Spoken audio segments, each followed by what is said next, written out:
Silence before we go on there. Hey, everybody, welcome, welcome. It's Jen from You So Much, and I'm here live with Lily Ma. Yay, we've had a couple of weeks off, kind of unintentionally. We both had some things going on. I had something going on, and then she had something going on, and so we're back. We're back for. I know. I missed you, Jen, but I did drop in on some of your chocolate for breakfast live, so I felt like I still kind of saw you in the time that I didn't see you, so it was good.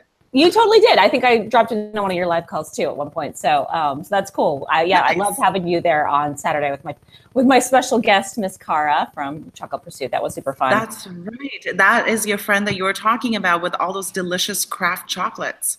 Yes, yes. It totally made sense that we, decided to do a little collab together because obviously I do my chocolate for breakfast and her business is all about chocolate. Oh my gosh. So yeah, it was great. And then we've actually decided to do an event later this month where we're going to taste chocolates, and then I'm going to be doing some writing techniques around using your taste and experience to help you write for your business. So yeah, I'm super excited about it. Cool.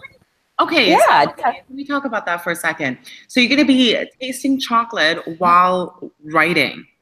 Well, not exactly. So we're going to use some of the tasting techniques. So she's going to teach techniques for tasting. And then I'm going to show people how you can apply that to when you write for your business. So, and help you. Because, I don't know if you know this. I don't know how much of the call you saw on Saturday, but chocolate is really been tied to prosperity for thousands of years. It used to be used as currency. And so it's basically a rich food. And so so the idea is let's use that richness in the chocolates, the prosperity and all the history behind there, and use that for your business and help attract that to your business. So, okay, can you give us like a sneak peek in how that's going to work? Because I'm really interested about this.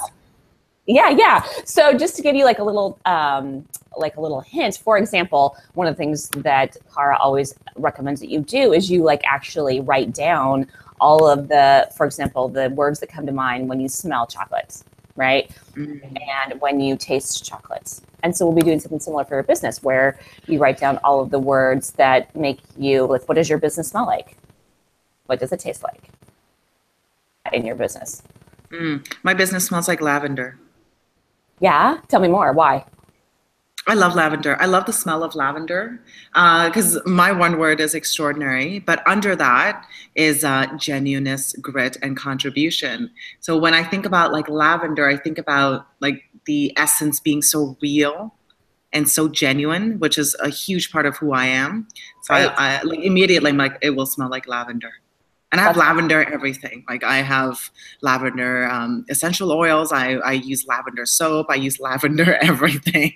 That's awesome. That's good to know. Mm-hmm. Well, speaking of chocolates and lavender, total side note, one of my favorite chocolatiers, Missionary Chocolate here in Portland. So they are a confectionery chocolate. They're craft, but they're confectionery. So it's not just a straight chocolate. They make a truffle, and they make all different ones. They're so delicious. My favorite is their passion fruit, which is only around in the summertime. She makes this special summertime thing. And then she does special ones for the holidays too.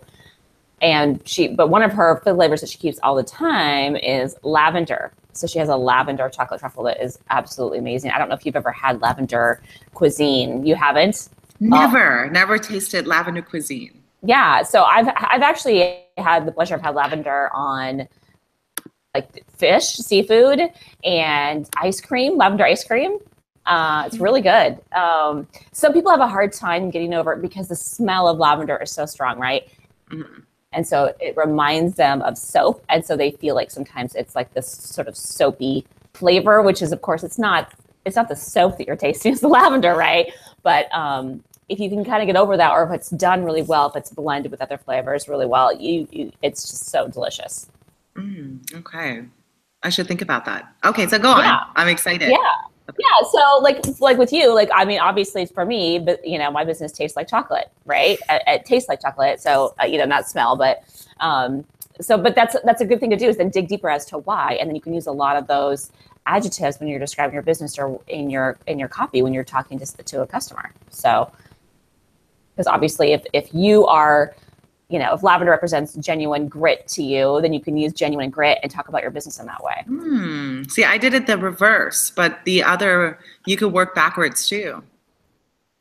Right, right. Yeah. Yeah. Because I think a lot of people have a hard time really describing how their business, you know, how their business, what their business experience is like, I guess is the best way to put it. Mm, And so one of the best ways to do that is to use metaphors. mm. And so using food is a great way to do that. Okay. So it helps I you like get it. to, like you already kind of had in your head.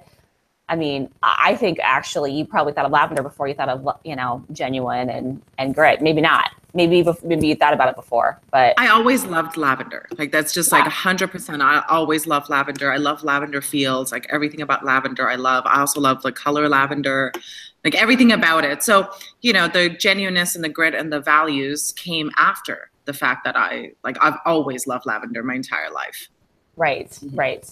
Yeah. So, and I think it's also a great way to identify too what kinds of things that maybe you can incorporate in the symbolism in your business throughout. Like, maybe when you give gifts to your customers, you put a little sprig of lavender on top or whatever, right? And like, there's a way you can utilize that in your business, the way that I use chocolate in my business. So How do you use chocolate in your business? Do you give people chocolates? Tell I do, me. I do. Oh, I give people chocolates, and I also I do a weekly workshop where I bring. It's in the morning, so I bring chocolate, and we have chocolate for breakfast. mm-hmm. And I bring chocolate to almost every event that I host or that I'm talking at.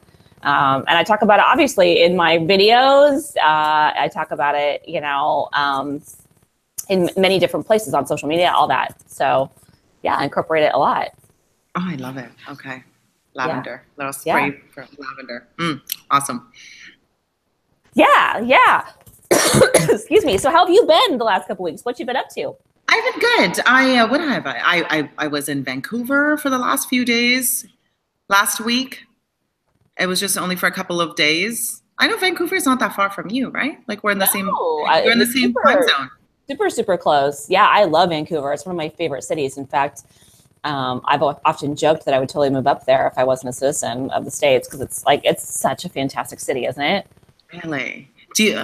I love Toronto. Like I'm biased to Okay. Toronto. I Okay. used to live in Vancouver actually. I went Really? over there because I went to go visit some family. One of my uncle is not doing so well, so we went. It was like more of a trip just to see him. Okay. I used to live in Vancouver, but for some reason I love Toronto. Like I love Toronto better. Interesting. I wonder why. I don't know. I don't know. Maybe because I formed my best memories when I lived in Toronto. It could be that. Maybe it's not the city itself. Maybe it's like the association with it. Right. Because Grow up. Vancouver Did you is, grow up in Toronto? yeah, I did. I did. Okay. Okay. I lived in Vancouver only for a year. So Okay. I didn't form too many memories there. Yeah. Yeah. I Yeah. think one of the things I love about Vancouver is to me, um, it feels like a true city. And I think it's partly because it's so compact, right? It's just everything is there on, because it's so surrounded by water. And so it kind of forces all the buildings and what to be built up rather than feeling like there's sprawl. I realize that there's sprawl around and that there's, they have Mhm. suburbs and whatnot too. But there's just such an urban feel to it. And it feels Mhm. really new to me, like new and hip and like obviously very like uh, like forward thinking. I feel like high technology. Like I was like so surprised. Like here in Portland, everything like we're like so green minded, right? We have recycling bins and stuff everywhere, right? And like you just rarely, when you travel, you don't really see that other places. And it makes sense in Canada that you guys are also that way. But for sure, like I was kind of surprised when I got to Vancouver and they had the little compost bins in the hotel. I've never seen that in the hotel room to have like little compost bins. Never in my life seen that, which totally makes sense. But I was so surprised. Like even here in Portland, I don't think the hotel rooms have that in their rooms. So just a funny little, interesting little thing. But and it just, I don't know, it feels so chic to me. Something about Yeah, it. it's a nice city. Like we went to especially by the water. It's just so nice. And they had these I don't know, maybe they haven't. I don't know if they built it when you were there. There's like a group of these huge statues, like these sculptures of the sky, like Uh-huh. just doing like these funny little images. Oh, cool. And I it don't was it remember was seeing that. No, you never seen that? And I think it was, and then on the side it said, you know, we hope that these this art will bring you joy, laughter, and something else. And I'm like, that is such a nice touch. Yeah, that's really cool. That bike path they have around the water is pretty amazing. You can go all the way around the city. I mean, it's just really cool. I just really dig that city. I don't know what it is. It's just really fun. I went there as a kid. It was actually one of my favorite trips too. They had the World Expo there. And I remember going there. And obviously a lot of the new stuff started getting built around then, right? That sort of, I think spurred on some building there in the city. And then they kept going. They kept going. So it feels, I wanted to say hi to Sherry. Looks like she's here. Welcome, welcome, Sherry. You're really close to Vancouver too. She's up in Seattle area. I bet you've been there a few times, Sherry. And she says she's packing for Orlando. It's 32 degrees now and 79 there. Yes. It's I don't know where you're going, girl. Nice. It's like 34 here in Portland. So yeah, it's kind of cold. I'm sure it's pretty cold where you are too, Lily. Yeah, I don't know what that means, 34. Because you're in Fahrenheit. It's in Fahrenheit, it's right? Cold. Yes. Yeah, we're cold. It's cold here. It's like 3 degrees Celsius here. So it's getting there. It's getting close to the freezing mark. Okay, so 32 degrees Fahrenheit is freezing. So it's just okay. Freezing where Sherry is. Yeah. It's very cold. Okay.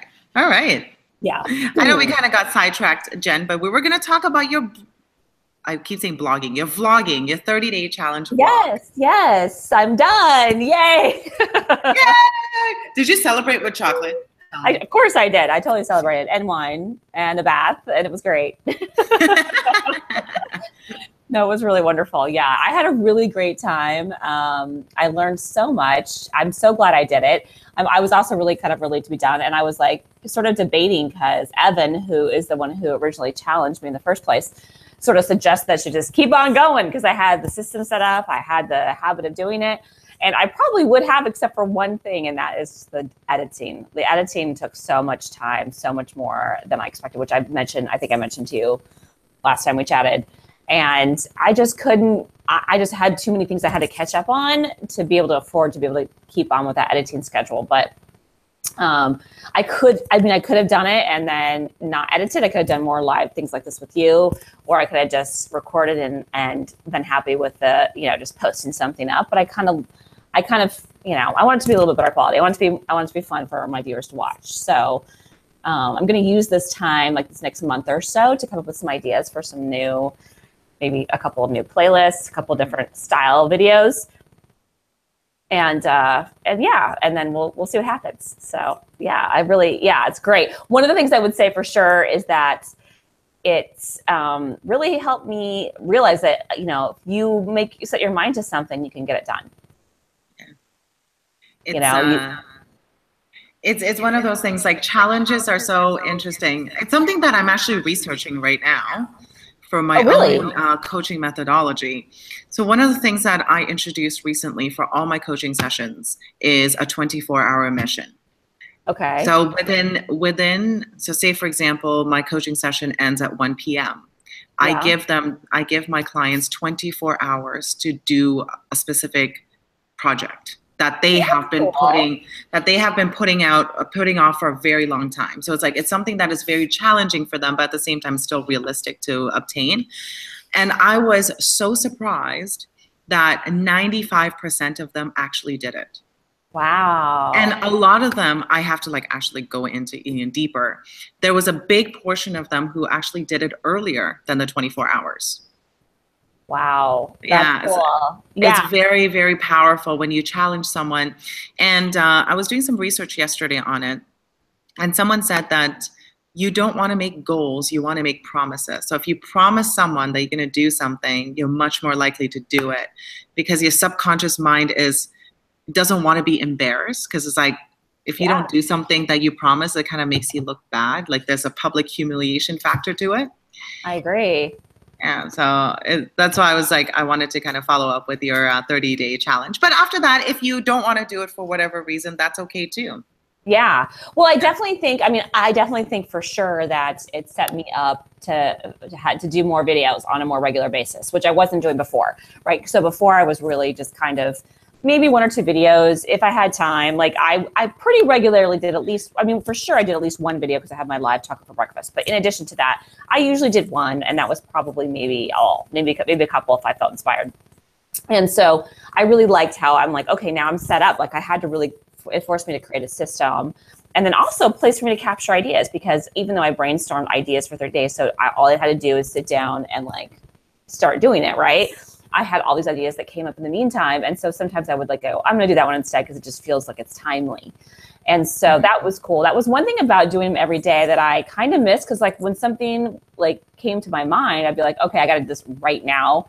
And, you know, if you wait, sometimes it just doesn't feel as like, you know, as inspired to do it. So I'll definitely will do more because I'm set up now. I have keep getting more and more ideas. I just want to be able to make them even better. And one of the things I really wanted to do that I wasn't able to do is there was a couple of different styles of videoing that I wanted to do.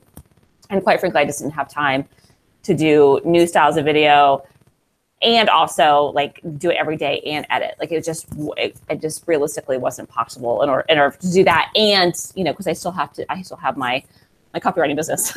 So, and I had a couple of clients who were relying on me to, you know, get some writing done for them. So it just wasn't realistic to do too much. Yeah. But I was able to fit it in, and I was able to do it. Like, and I felt good about the videos that I made. Like, you know, and I tried that new style of vlogging. So I did try a couple new things, just not as many as I wanted to. Yeah, no, so you see, so in one of my other collaborations, what we're doing is we're actually giving each other challenges every single week. Yeah. And it was good in the beginning because we were holding each other accountable. However, like now I'm getting to a point, I'm like, do I want to keep doing this? Because I almost feel like, is it actually authentic to what I actually want to do? Like, so for you, yes, you do want to make videos, but you want to make videos that are good quality that people could enjoy. You want to try a couple of different things. And yeah, so I think it's a balance, right? It's good to have someone to kind of hold you accountable, to make sure that you are still doing the things you say you're going to do, but at the same time finding the balance and telling yourself that, okay, that's good, but this is what I really want to do.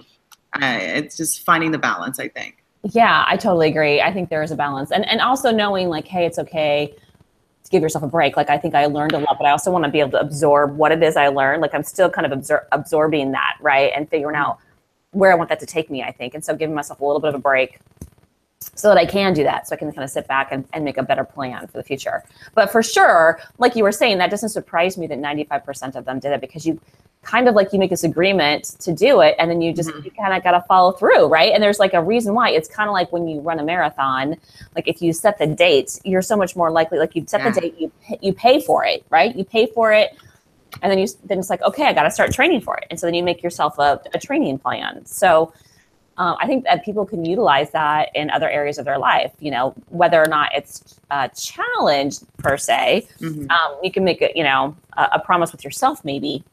Like, hey, I want to do this thing in my business. I'm going to pick the date. I'm going to set a plan. I'm going to make sure I do it. And I will say, I think one thing I liked about the 30-day challenges was every single day.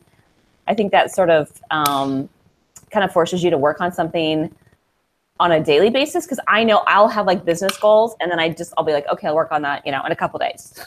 Whereas if you're like, okay, I have to work on something every single day, it kind of makes you do it, which is with your 24-hour challenge, that's kind of a similar thing, right? You had to do it right away. Yeah, they have to do it. They have to find a way to do it. And a couple of them actually do it every 24 hours. So every single day they will send me something that they're doing. Oh, wow. That they've been putting off. Like 2 of them are doing it so far, and it's good. And it's like, you know, it doesn't have to be something that's huge, as long as they know that it's actually moving towards what their bigger mission is. Like maybe for some people is to grow their business, some people is to become a better human being, whatever it is, they know that they're moving towards it. And it's always customized based on what it is that they really want to do. Like I wouldn't give them a challenge like go do some push-ups, right?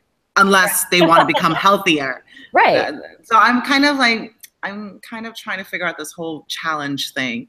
You know, how much of it is just like a fun thing to do and how much of it's actually helping. Right. So I'm really both, I think. I mean, at least for me in the 30-day challenge, it was fun. And that's another reason why I decided to do it. I'm like, this will be fun. And then I thought, well, even if I don't necessarily love all the videos, I know for sure that I'm going to gain more skills by doing them, for sure. Yeah. And I knew that. And then the other thing about it too is that I can look back now. So even though like, okay, maybe not every single video was exactly what I wanted, right? Maybe I wanted to like be better quality and whatnot. I can look back on them and say, okay, which ones, you know, got better traction? You know, I'm still even looking at that because some of the videos are still getting some traction and some of them, you know, aren't, just because of, I mean, it might be partly the YouTube algorithm or people searching for certain things on YouTube, you know, that kind of thing. So it's interesting to see, because sometimes like retrospect, there's a couple of videos that I had that did well, and they didn't take off till like a year later. Like they did okay, but then like I maybe got 100 views, which is a little bit more than my normal. But then like a year later now it has like 1,000 views. So it's kind of weird because like somewhere in there they picked up traction and you know, again, either people started searching for it later or, you know, YouTube, you know, picked up that this was about that and people liked it. I don't know. So it's interesting. So anyway, the point is that, you know, if nothing else, I had this research pool to look back on and to evaluate. So yeah. It's always, it's also fun documenting yourself too. I agree. Yeah. I agree. It's funny because my daughter is a little bit embarrassed at the fact that I have a YouTube channel. I think it's just because she... Really? Yeah, a little bit. She at first, actually, when I first started doing it, you know, it was a couple years ago. So she was a little younger and she thought it was kind of cool because she's the one who actually taught me how to edit. Yeah. Funny enough, because she had taken a video editing class and so she actually did my first couple videos editing. And finally, I couldn't keep relying on her to do the editing because, you know, she had homework and stuff and dance. And so I just asked her to show me how, and she just showed me a couple of the basics. And then from there, I was able to figure out the rest.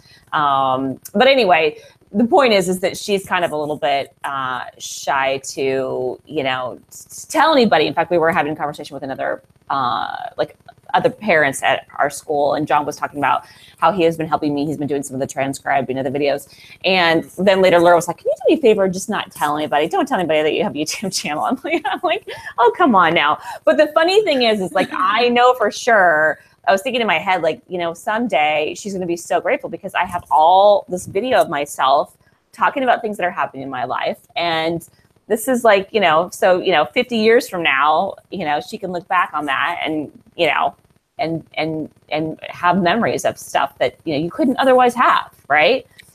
That's so funny. I think when I'm assuming she's a teenager. She's a teenager, yeah. Teenager. It doesn't matter what your parents do. It's always embarrassing. Totally. That's totally what it is. So I'm not assigning anything other than she's just doing her teenage thing, you know, and they're trying to get their own identity and they're embarrassed of their parents. And, you know, and I'm not like, you know, the YouTubers she watches are like, you know, the ones who are showing her makeup tools and talking about music and whatever. And they're like, you know, 16, 17, 18 years old. Right. I mean, they're cool to her. I'm not cool. Oh my God. That's so funny. Oh my God. My dad, when I was a teenager, he used to drop me off at school and he used to like blast MC Hammer.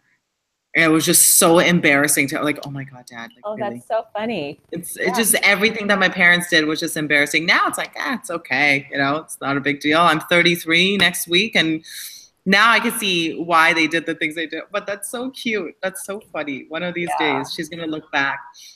And it's interesting about the documenting thing. My husband also has a YouTube channel that he has been growing. And the real reason why he started a YouTube channel is for himself. So he's a grower and he grows medicinal plants. And what he does is he says it's a way for him to remember how to grow plants. When he's very old and gray and he has forgotten everything, it's good for him to look back to remember how it's like. Oh, that's so cool. Yeah, it's cute. It's cute. That is cute. So, but the channel's growing because there's other growers or other wannabe growers that are probably taking tips from him, right? Yeah, it's been good. He started back in March, and I think he's at like 2,500 subscribers now. So it's good. Okay. He's growing it. That's great. That's really good. I mean, for just starting back in March, that's amazing. Yeah, he's doing well. He's having fun. That's great. What do you think is the attribute to getting so many viewers, subscribers? Yeah, so I think what it is for him, he's very interactive with his viewers. So there's tons of like back and forth that happens in his comments. So right away when he puts out a video, he makes sure that he has an hour or so right after the video's out, so he can jump on the comments right away. Awesome. I love it. Speaking of, Sherry's Yes. commented a couple more times here. I'm laughing at this, like sunshine is like right in my face. I apologize that the light is not perfect, but I don't know where to move right now because it was not like this earlier. It was cloudy. I'm just like, what the heck? So Sherry just says that she bought some makeup brushes like mine. Yay! What makeup brushes are these? So I did a review on, I have these bamboo makeup brushes, and they're a really simple set. They're like less than $10, but they're like a little mini set that I got one year for Christmas. Like it was, I think, might have been even in my stocking or something. Our family exchanges stockings. And anyway, and I didn't really use them all right away because I have some really amazing makeup brushes, but I noticed that they had a kabuki brush, which I needed. And so I pulled it out. And then they also have this concealer brush, and I've never used a concealer brush. And so I thought, I'll just give this a try. I've always used my fingers to apply concealer. And it is so amazing. It's like the best brush I've ever had. If I were to ever like use any brush, I would want to use the concealer brush because it just feathers on your concealer. You know, a lot of times when you use your fingers, you get oils in your concealer, like do as good of a job of coverage. So anyway, it's just amazing. I love it. So that's cool that you bought those, Sherry. Nice. And she's talking about she wants to push to do her own videos. She's been talking about how she wants to do a bunch of videos too. I think you, Sherry, should think about doing a 30-day challenge. Maybe I should challenge you when you get back from your trip. You should do 30 days of videos. What do you think, Sherry? I won't even challenge you to do 10 minutes because 10 minutes is a long time for videos. But just do one every day. Just do one. Do it. Do it. Do it, Sherry. Do it. We're both going to hold you accountable. Do it. Yeah, totally. When you get back, we're going to send you messages. So she's not going to show up to our live things at all. Oh, yeah, totally. She's like, I'm never coming back again. And then she says, my kids don't do what I do. They just tell me to get a job all the time. She's laughing now. She's good. She's still on the call. I wasn't sure. She like ran off. Yeah, totally. Please come back, Sherry. We won't chastise you if you don't do it, but we encourage you to give it a thought. Think about it on your trip when you're on the plane and you're like hanging out next to the pool, because I'm assuming you're gonna have some pool time there, hopefully. Think about all the cool videos you could make. Or you could just pull out your phone and start making the videos right away. I totally agree. I had suggested this earlier. See, now you have a second person suggesting it. That's awesome. I love it. Lily's back there dancing. Let's have a dance party this morning. I know, we should. You see a little music. I always have music in my head. I know, me too, for real. Well, thank you so much, Lily, for being here. Thank you, Sherry, for joining us. Have a fantastic trip, Sherry. And she's saying actually she has thousands of videos that she just hasn't edited. Well, then just do a little editing on your trip and do some more filming of your trip too. That's crazy. Sherry. All right. Yeah, we're gonna both be after you, Sherry. Yes. In the meantime, thank you for everybody who's watching this live or on the replay. And Lily, I look forward to talking to you next week. Yes. Thank you so much, Jen. Take care, guys. Thanks for being here. Bye.